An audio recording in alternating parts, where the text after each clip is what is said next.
வந்து எம்ஜிஆர் வந்து 1984 உடம்பு சரியில்லாமல் போனவொடனே அப்போலோவில் சேர்த்துட்டாங்க. நான் மனம் அப்படியே ஒடிஞ்சு போய் ஓடுறேன். ஓடி மேலே போகிறேன். மேலே போனால் திரு ராகவானந்தம் அப்போ வந்து அவர் நண்பர் எனக்கு. அப்போ அமைச்சராக இருக்கிறாரு. அவர் வந்து என்னை பார்த்துட்டு உடனே வாங்க வாலின்னு கூட்டு போனார். கூட்டு போய் இந்த தீவிர சிகிச்சை பிரிவில் இருக்கார் அப்போ திரு எம்ஜிஆர் அவர்கள். அப்போ நான் அந்த ஒரு அறை இருக்கும், அந்த அறையுடைய அந்த இடம் வரைக்கும் தான் அந்த எப்பேற்பட்ட விஐபி வந்தாலும் நாங்கள் நின்றுனோம். அது வரைக்கும் நான் நின்றுட்டேன் போய். அதுக்கு பார்க்க முடியல. உடனே அந்நியார் ஜானகி அம்மா அங்கேருந்து உள்ளே பார்த்துட்டாங்க. அவங்க அந்த அறைக்கு வெளியிருந்து கூப்பிட்டாங்க. எங்களை வர சொன்னாங்க. நாங்கள் அருகில் போனால் திருமதி சத்யவாணி முத்தும் அந்த அம்மா ஜானகி அண்ணியும் நின்றுனாங்க. உடனே நான் அம்மா அந்த அண்ணியை கையில் பிடிச்சிக்கிட்டு அந்த கையை பிடிச்சிக்கிட்டு ஒரு ஆறுதல் சொன்னேன்.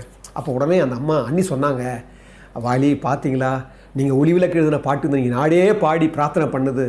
அந்த பிரார்த்தனையுடைய பலனால தான் இன்றைக்கி வந்து இவருக்கு இன்றைக்கி ஆபத்து கட்டத்தை தாண்டிட்டேன்னு சொல்லிட்டாங்க. அவர் நல்லா வந்துடுவார்னு இந்த பிரார்த்தனை மூலமாக